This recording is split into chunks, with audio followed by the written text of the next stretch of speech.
I want to welcome everybody again to our conversations. And each time I do this, I've invited a key leader from across the denomination to share their insights with us. And today it's my good friend and fellow St. Louis Cardinal fan, Diane Weible from the Northern California Conference. Diane, say a few words about yourself.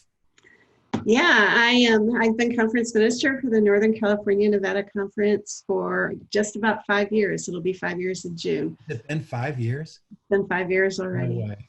Yeah. Hey. And came to California originally via St. Louis and then via Japan, where I was a missionary with Global Ministries for 12 years. And then lived in Hawaii and served on the conference staff in Hawaii until moving here. So it was a kind of a circle route to get here from St. How's your Japanese these days? It's still there. I can still do it. I can still speak. Someday we'll have another conversation about that. Your churches have been hard hit by the coronavirus, and I've been paying attention to some of the things that you and some of your colleagues have been doing. So my first question is, in the midst of this, what are you seeing? Yeah, I'm seeing a lot of our churches trying to do the best that they can in a situation that none of us have ever prepared for. Right. Our churches are really, they're finding out what the needs are in their communities, in their church communities, and in their outside of their homes in their communities, and then trying to figure out the best way to be church in this time. It's really amazing some of the things that they're doing and coming up with and seeking ways to support one another. So talk a little bit about that. What are some of the things that your local churches are doing in response to this? Yeah, so we have, we actually created on our website a COVID-19 resources page with a lot of different links that we've been receiving, trying to put them all in one place. And the other thing that we did was we created some of the section for some of the ideas that we're hearing. So one of our churches started a face mask brigade, and I know that's been picked up by some other churches. Another church has talked about wanting to create baskets for residents of retirement homes and nursing homes that have not been able to leave now for a month. And so just to give them a basket to let them know that they're being thought of and that they're not alone. Wow. And then finding, there's a lot going on between our ministers of sharing resources and information and going to one another and saying, hey, here's my question, can you help? And people jump in and help. It's just been really neat. I've been really impressed and actually quite moved by the way that colleagues in ministry have been reaching out to one another and, sharing ideas and best practices. I want to go back to the face mask brigade. What exactly are they making them, collecting them, distributing them? What are they doing? They're making them. Yeah. And when I saw that posted, I reached out to the pastor and I said, hey, can I have the pattern? And I haven't actually had a chance to start making them yet, but I'd love to be part of that because it just seems like there's such a need here and it's such a great way. And so many of our churches have sewing circles, and so they're picking that up and as a way to help. That's a great idea. I've thought about that. The quilting circles, the sewing circles, that'd be great for them to sort of transition into that ministry. The second thing I want to ask you to reflect on, what are you learning as you look across the landscape of the church in this time? What are you learning? I'm learning just how important the creativity and the inspiration is to find those opportunities to do what we've never done before. I often say I've talked about this in a couple of churches, and that is that as we seek to be church in this day, in a lot of ways we have this blank canvas. And we literally now have a blank canvas because there's no one to tell us, well, in the last pandemic, this is how we did it. And so we're finding new ways to be church. And yesterday I was on several of the online worship services or worship experiences that our churches have been doing it. And they're just finding so many creative ways to be together even when they can't physically be together. So And describe some of those. I've been into a number, and you're right. Every one of them is different, and I love what they're all trying. So what are some of the things you're seeing?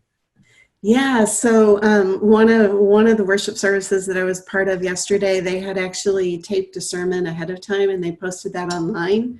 And then when they got together, they started off by sharing. They all were invited to wear a special T-shirt, so they all shared what their T-shirt or sweatshirt was that they were wearing on that day. That's cool. And they shared prayers with one another, and they were just checking in with one another to see how they were doing.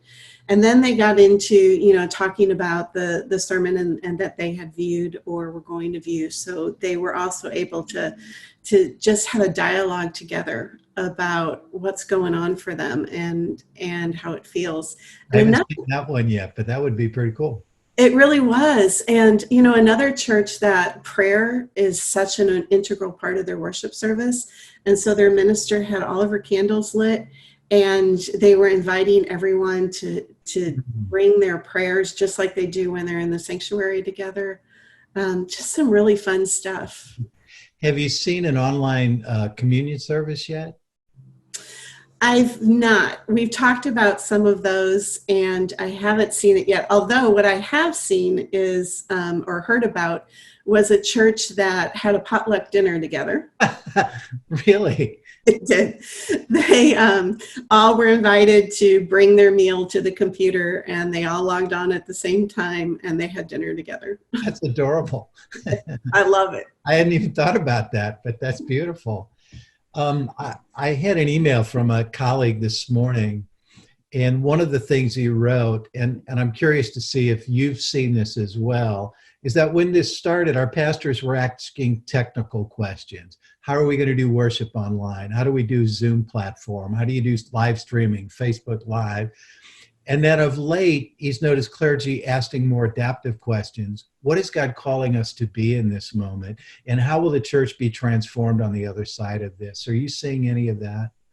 Yeah, I am seeing that. And I'm seeing some of those questions about, how do we do communion across these platforms? So we have moved into some of those, especially as Holy Week's coming up. But we're also talking about, none of us, in the conversations I've had, none of us believe that we're going to look the same as we did before on the other side of this. And I think there's a lot of opportunities for us to learn a lot about ourselves and what we need as the church in this time and place.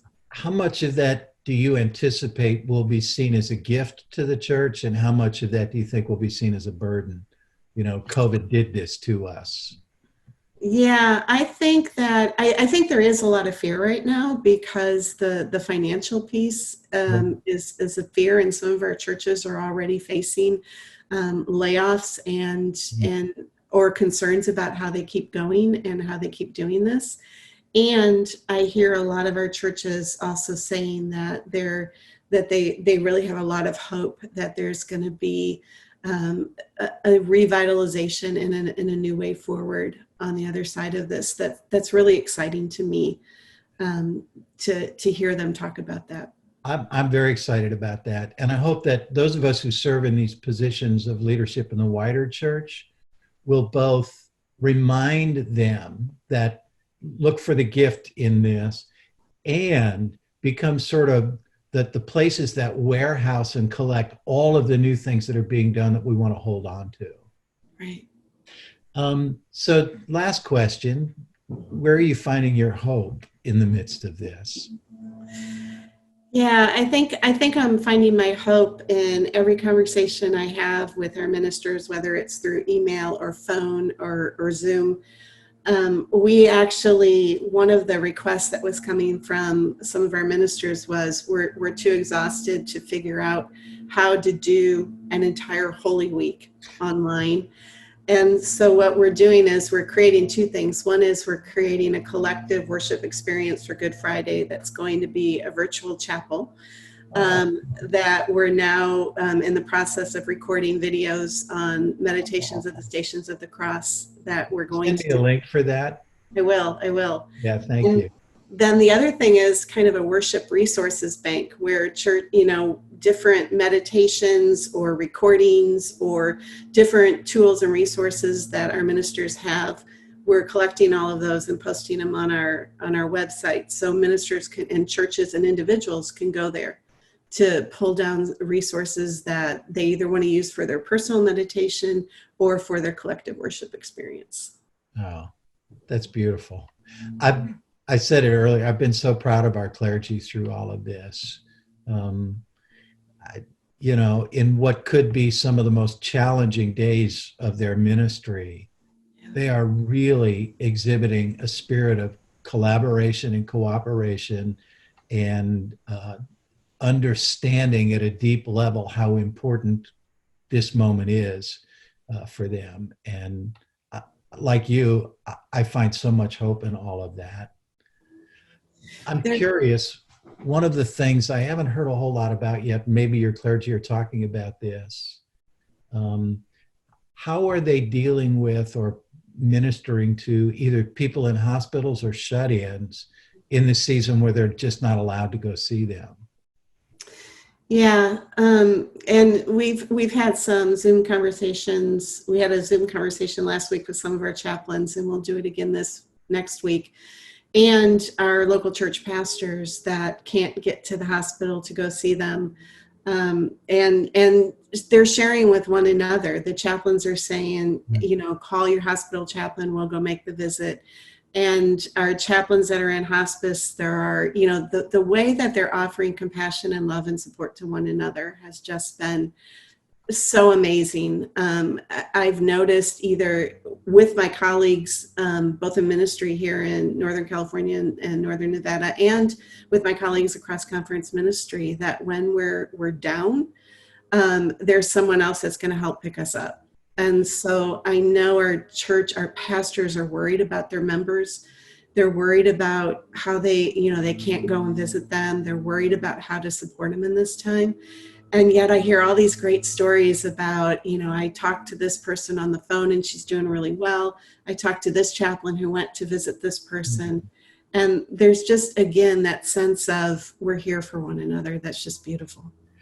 I'm really grateful that you lifted up the work of our chaplains in this time because they have been carrying an extraordinary weight.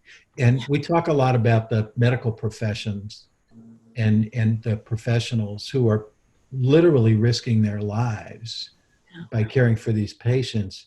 And as well we should. Our chaplains are doing the same thing. Yeah. And it's important to remember the gift that they are to the church, especially in a time like this. Diane, thank you. You are, as always, a breath of fresh air and a gift to the church. I want to thank you for your leadership to your churches and clergy and through this time, and just for these few moments of conversation. Well, thank you. Thank you for the invitation. It's been wonderful being with you. All right. And to our listeners, this has been Conversations with Diane Weible. Until we meet again, thank you.